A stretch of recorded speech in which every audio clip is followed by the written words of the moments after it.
ఏం చేద్దాం అన్ని చూసుకుందాం. ఈ రోజు ఆల్గో మనకు తేలిపోవాల్సిందే.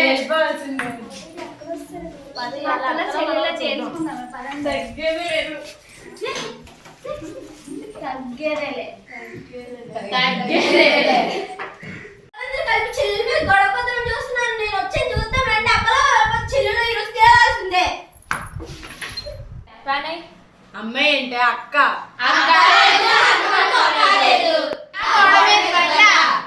అవసరం ఉంటే మీరు వచ్చి చేసుకోండి. చెమటలు పట్టేస్తున్న ఫ్యాన్ వేయొచ్చు కదా. చెల్లెలందరూ అక్కలు పట్టేసుకొని తిరుగుతారు అటు ఇటు. కష్టపడ్డ ఇష్టం లేక అందుకే మేము బట్టలు వేసుకున్నాం. మా నాన్న తప్పక అంతే. మేము వేసుకున్న బట్టలు మీకు ఎందుకు ఇస్తున్నామో తెలుసా? మా నాన్న ఎంతో కష్టపడి కొంటున్నాడు మాకు ఇష్టం వచ్చిన బట్టల్ని. ఆ బట్టల్ని మీకు ఇస్తున్నామంటే మీకెంత ఇంపార్టెంట్ ఇస్తున్నామో మీరు ఆలోచించుకోండి. ఎంతో ఇష్టమని మేము ఇయర్ రింగ్స్ కొనుక్కుంటే మేము పెట్టుకోకముందే మీరు లాగేసుకొని పెట్టించుకుంటారు. మరి నాన్న తినడానికి ఏమైనా తెస్తే మొదట మీకే ఇస్తారు. నాకు ఇచ్చిన సరే తర్వాత మీరు లాక్కొని తినేస్తారు కదా. బయటికి తీసుకెళ్లాల్సిన అవసరం వస్తే చిన్నపిల్లల్ని తీసుకెళ్తారు. అదేమైనా అసలు రూలా?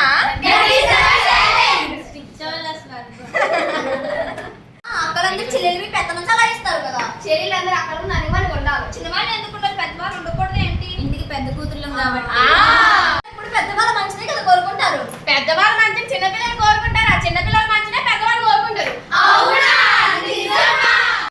మీకు ఏదైనా అవసరం వస్తే ముందుగా వచ్చేది మా దగ్గరికే. కుక్కలా తిరుగుతారు వెనకాతల. మరి మీరు కూడా అదే కదా కుక్కలాగా తల్లిదండ్రులు వెనకాల ఇలా తోపుకొని తిరుగుతారు. అయితే మీరు కుక్కలా తోపిస్తున్నారా? చెల్లి కుక్క అయితే మరి అక్క అక్క కుక్కగా తోగుతుంది. రామాయణంలో అన్నల గురించి అక్కడ గురించి అంత గొప్పగా చెప్పారు తెలుసా? ఎవరి గురించి చెప్పారేంటి? రాముడి గురించి సీత గురించి. అదే రామాయణంలో చెల్లెల గురించి తమ్ముల గురించి చాలా గొప్పగా చెప్పారు. ఎవరి గురించి చెప్పారేంటి? లక్ష్మణ